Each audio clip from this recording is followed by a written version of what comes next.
श्री स्वामी समर्थ. नमस्कार स्वामी भक्तांनो.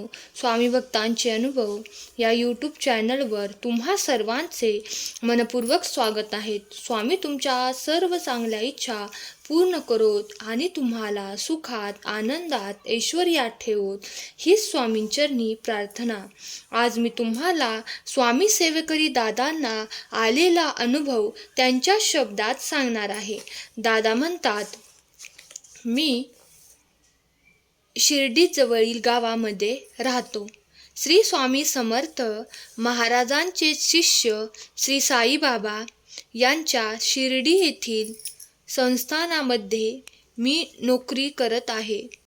मला लहानपणापासूनच शरीर सौष्ठव या खेळामध्ये आवड असल्याने त्यासाठी मी लहानपणापासून शरीर संपदेसाठी प्रयत्नरत होतो. परंतु कोणतीही गोष्ट साध्य करत असताना त्याबरोबर दैवी अधिष्ठान असणे फार जरुरीचे आहे. ते अधिष्ठान जीवनात असेल तर लहान मोठ्या संकटांना सहज तोंड देता येते, असा माझा अनुभव आहे. दादा म्हणतात, श्री स्वामी समर्थ महाराजांच्या आशीर्वादामुळे मला आलेला अनुभव मी आपणास सांगत आहे. 2 वर्षापूर्वी माझा ॲक्सिडेंट झाला व तो ॲक्सिडेंट अशा प्रकारे झाला की त्यात माझे जीवन विस्कळीत झाले.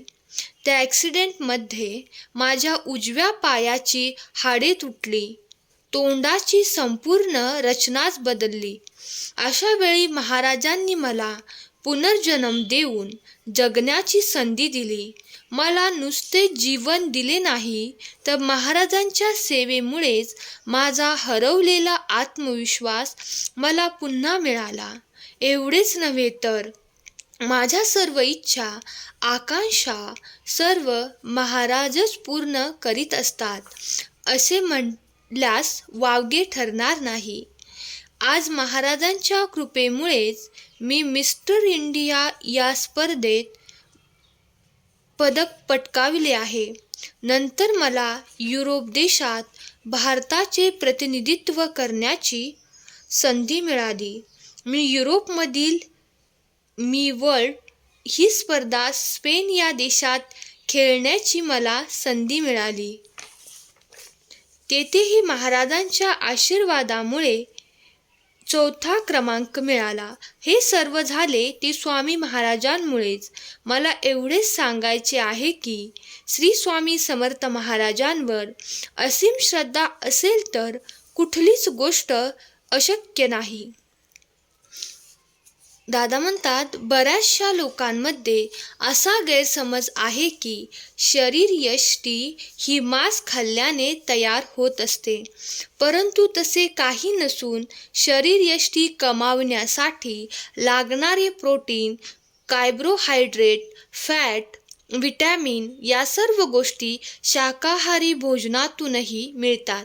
आजपर्यंत श्री स्वामी समर्थ मार्गात राहून शाकाहारी असून जगभरात बॉडी बिल्डिंग करीत आहे.